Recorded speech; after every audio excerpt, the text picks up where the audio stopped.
तुमच्या इथं पिकं पण बऱ्यापैकी आहेत.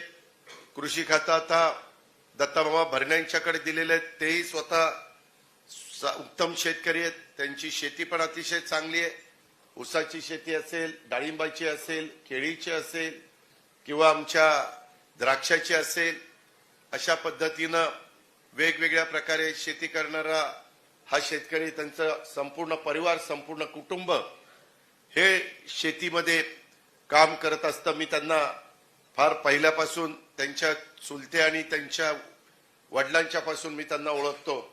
वेगवेगळी पदं अनेक त्यांना भूषवलेली आहेत. आमच्या पुणे जिल्हा बँकेचे चेअरमन होते, आमच्या छत्रपती कारखान्याचे चेअरमन होते, आता तिसऱ्यांदा आमदार झालेले आहेत.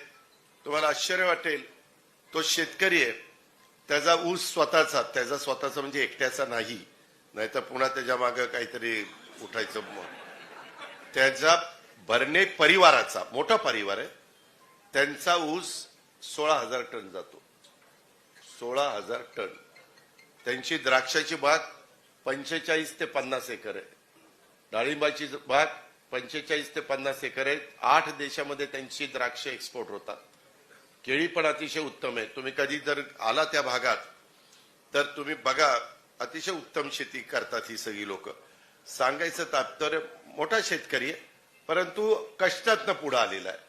त्याच्या आजोबांच्या, त्याच्या वडिलांच्या काळामध्ये अतिशय, तेव्हा तर जमिनीच्या किमती काय होत्या तुम्हाला माहितीये.